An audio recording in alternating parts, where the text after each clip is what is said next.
ហើយបើសិនជាព្រះគ្រីស្ទសន្ធិដ្ឋក្នុងអ្នករាល់គ្នានោះរូបសាច់បានស្លាប់ដោយព្រោះអំពើបាបមែនតែវិញ្ញាណមានជីវិតវិញដោយព្រោះសេចក្តីសុចរិតមួយទៀតបើព្រះវិញ្ញាណនៃព្រះអង្គដែលបានប្រោសឲ្យព្រះយេស៊ូវរស់ពីស្លាប់ឡើងវិញទ្រង់សន្ធិដ្ឋក្នុងខ្លួនអ្នករាល់គ្នានោះព្រះអង្គនោះឯងដែលបានប្រោសឲ្យព្រះគ្រីស្ទរស់ពីស្លាប់ឡើងទ្រង់នឹងប្រោសរូបកាយនៃអ្នករាល់គ្នាដែលទៀងតែស្លាប់ឲ្យមានជីវិតឡើងដែរដោយសារព្រះវិញ្ញាណទ្រង់ដែលសន្ធិដ្ឋនៅក្នុងខ្លួនអ្នករាល់គ្នាដូច្នេះបងប្អូនអើយយើងមានសេចក្តីជាប់ជំពាក់មិនមែនជំពាក់ចំពោះសាច់ឈាមឲ្យបានរស់តាមសាច់ឈាមនោះទេត្បិតបើសិនជាអ្នករាល់គ្នារស់តាមសាច់ឈាមនោះនឹងត្រូវស្លាប់ទៅ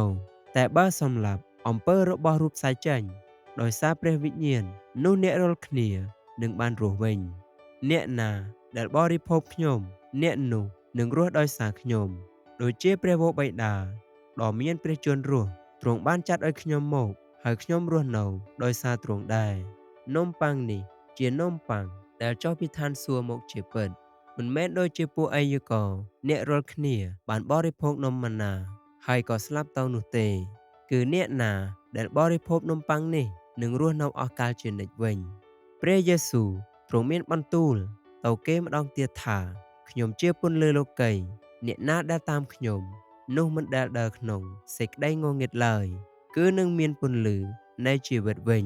ខ្ញុំឲ្យជីវិតអស់កាលជានិច្ចដល់វាមិនត្រូវវិនាសនៅអស់កាលរៀងទៅក៏គ្មានអ្នកណាឆក់យកវាពីដៃខ្ញុំបានទេព្រះវរបិតានៃខ្ញុំដែលប្រទានវាមកខ្ញុំទ្រង់ធំលើសជាងទាំងអស់គ្មានអ្នកណាអាចនឹងឆក់វាចេញពីព្រះហស្ថរបស់ព្រះវរបិតាខ្ញុំបានឡើយខ្ញុំហើយនឹងព្រះវរបិតា